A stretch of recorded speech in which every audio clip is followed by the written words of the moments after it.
Bonjour, pour combattre la morosité, un peu de couleur dans ce décor d'été au café. J'espère que vous allez bien. En tout cas, je voulais vous remercier. On a été très honorés. Le week-end dernier, vous étiez très nombreux, samedi avec Sting et dimanche avec Patricia Cass. Merci. Alors, qui est sur ce plateau? Il a toujours un chapeau sur la tête. Il nous vient de Haute-Savoie. C'est un chef et c'est Marc Vera qui est avec nous. Bonjour Marc. C'est la première fois que nous nous rencontrons. Comment allez-vous? Bien Alors, dites-moi, je sais que vous avez un peu la crève. Je me demandais, dites-moi, votre établissement, il n'est pas chauffé? En tous les cas, là, on est très bien. Ah, ici, c'est chauffé.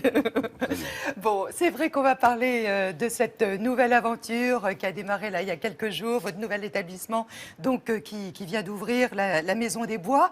Mais vous savez que nous, dans l'émission, on aime bien revenir en arrière, comprendre qui est là sur ce plateau. Marc Vera, tout d'abord, est-ce que vous êtes un être maudit? Maudit par les uns ou par les autres? C'est la question que vous me posez? Et par le destin aussi. Et par le destin, alors... Vous avez eu quand même beaucoup d'embûches. Hein. J'ai eu beaucoup d'embûches, effectivement. J'ai eu un très grave accident en 2006. Ouais. Et j'ai eu 2 feux, vous vous rendez compte, 2 établissements qui ont pris feu. Est-ce qu'aujourd'hui, vous avez le traumatisme du feu? Oui, oui, absolument. Plus de l'odeur, d'ailleurs, que de la flamme. Et ben, c'est inquiétant, hein, c'est rentré, effectivement, hein, c'est rentré dans le cerveau quelque part, et on va mettre du temps. Hein. Je pense que je vais mettre un certain temps. Vous êtes né dans une famille nombreuse, hein. Vous aviez 4 frères et sœurs. Ouais. Votre père était paysan, il a inventé le concept de la table d'hôte. Qu'est-ce que vous avez hérité de lui? Ben alors, ce que je vais hériter de lui, c'est une certaine forme d'éducation, mais une éducation effectivement journalière, vis-à-vis des autres. Parce que vous savez, dans le monde paysan, hein, on ne dérive pas. Hein. Mais surtout, ce que je garde de mon papa, c'est effectivement tout ce qu'il a pu m'apporter sur l'environnement. J'ai eu une chance inouïe. Moi, j'ai eu une adolescence, une jeunesse incroyable. Je suis né avec une cuillère aromatique dans la bouche, puisque mon papa avait une ferme d'hôtes, vous vous rendez compte? Et mon père était quelqu'un de très avant-gardiste qui disait toujours « recevons les étrangers », ce qui n'était pas péjoratif. Les étrangers, c'était les gens de la ville. Ils nous ouvrent l'esprit, ils nous racontent plein de choses.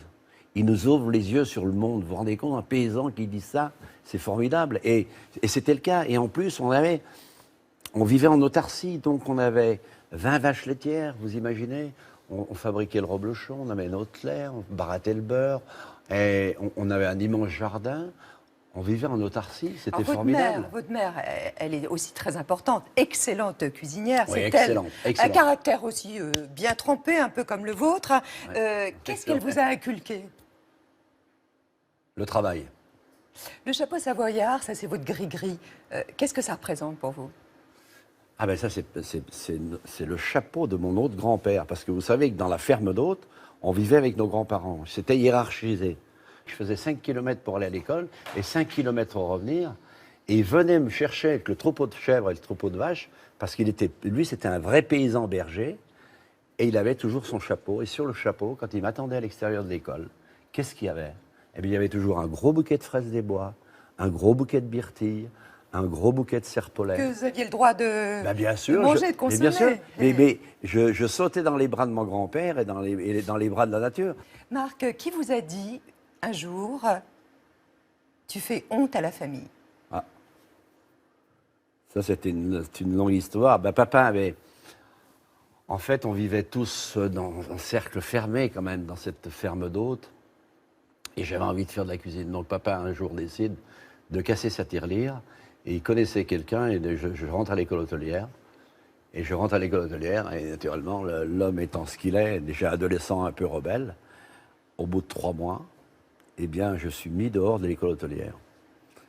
Et mon père vient me chercher, me dit « Décidément, tu feras toujours honte à la famille. » Et je peux vous dire... C'est violent, ça. C'est une violence. Mais c'est d'une violence extrême, à tel point, c'est que lorsque je suis retourné à la ferme, 1 an et demi après, j'en suis parti. Et mes parents ne savaient pas où j'étais pendant 2 ans. Et j'ai trouvé une petite embauche de plongeur. J'ai fait plongeur pendant 1 an et demi, vous vous rendez compte, à la Clusaz, dans un petit hôtel. Et puis l'année d'après, c'était un petit restaurant, un petit hôtel de famille. Et l'année d'après, j'ai fait la cuisine avec le chef. Et voilà, j'ai démarré comme ça. Vous êtes devenu cuisinier un petit peu avant l'âge de 30 ans. Vous êtes totalement autodidacte. Un handicap, d'ailleurs, que vous avez compensé très largement par la passion. Votre portrait brossé par Philippe Geppers. Bah, tu pousses. Malade, Marc Vera, certainement pas. Simplement un chef atypique, un toqué-décime avant-gardiste. Avec son chapeau et sa chemise à carreaux, l'enfant des Aravis fait du hors-piste sur les skis, comme dans sa cuisine. Moi, je suis un électron libre. Viré de l'école hôtelière, l'autodidacte des fourneaux ouvre la voie de la cuisine des plantes sauvages. Ah, c'est serpolet. Chez nous, on l'appelle le pain piolet. Le chef botaniste fait sa trace en marge du sérail gastronomique, mais avec un goût certain pour le showbiz. Ne me parlez pas de showbiz, vous, hein. S'il vous plaît. Oui, chef. Avec votre caractère bien trempé, vous décrochez des étoiles aussi vite qu'un skieur. Tout chousse.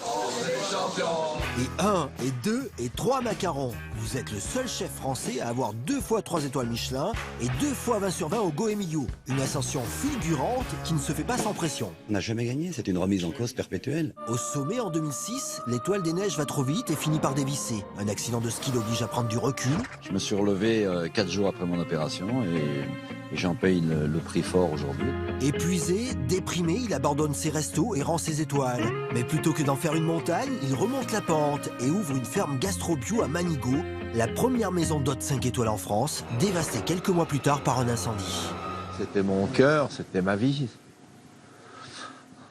Nous sommes des combattants, malgré les pleurs. Qu'importe la mauvaise étoile, Marc Vera est un dur à cuire qui remet le couvert aujourd'hui et repart à zéro dans la course aux étoiles, prêt à rebondir comme il l'a toujours fait dans sa vie en montagne russe. Sur la banane, toujours debout. Quand on reçoit autant d'étoiles en assez peu de temps, est-ce qu'on touche plus terre? Non, moi je pense que j'ai une certaine sérénité, mais ça c'est mon éducation paysanne, hein. Alors, j'ai souvent d'ailleurs mes enfants qui me disent « Mais papa, tu te rends compte ce que tu as fait, la carrière que tu as fait ?»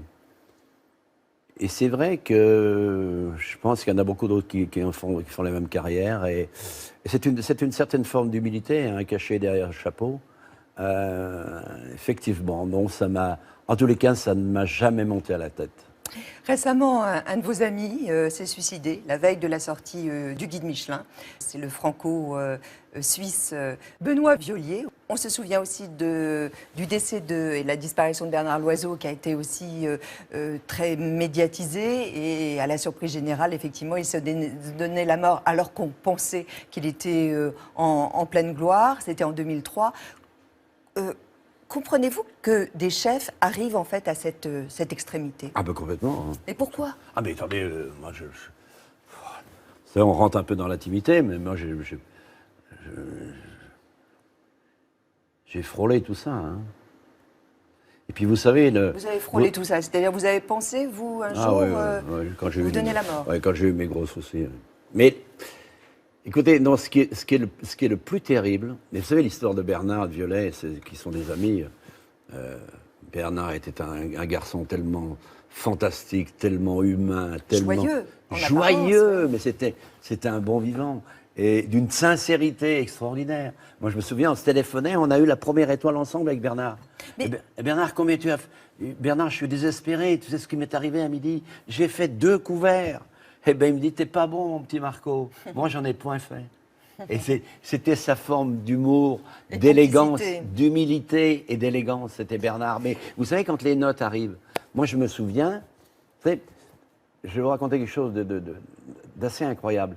Ma fille, qui a repris mon premier restaurant, n'accepte pas de journaliste critique gastronomique.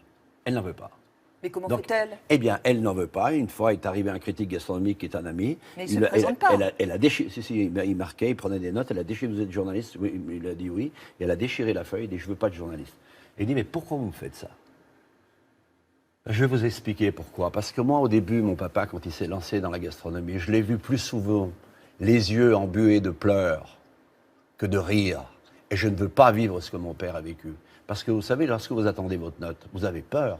Il y a combien de métiers qui sont notés comme ça? Imaginez-vous que tous les métiers du monde soient notés comme ça, 1, 2, 3 étoiles, et que c'est l'abondance des clients ou pas l'abondance. La notation est quand même subjective, mais vous avez peur, à l'attente de la sortie du guide, on a peur de perdre une étoile, on a peur de sa renommée, de sa propre renommée, en disant c'est un échec. Donc on est vous plus dites bon. c'est une pression insoutenable. Ah mais je le dis, mais c'est plus qu'insoutenable.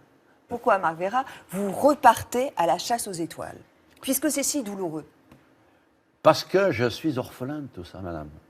C'est comme la pression en cuisine, c'est comme la pression du... Mais on est un métier, c'est un miracle notre métier. Vous vous rendez compte, on fait le plus beau métier du monde. On réunit le partage, les gens se réunissent, ils font des timings incroyables pour se réunir, pour venir partager, pour se retrouver autour d'une table. C'est le sens du partage. Mais moi, je ne pourrais pas me passer de mes clients, c'est impossible. Mais je ne peux pas me passer de cette pression, je ne peux pas passer de cet amour que j'ai pour la clientèle. Donc vous êtes maso? Oui, je suis maso, oui, mais j'ai besoin de ça. J'ai besoin de ça parce que si je n'ai pas ça, je suis malheureux.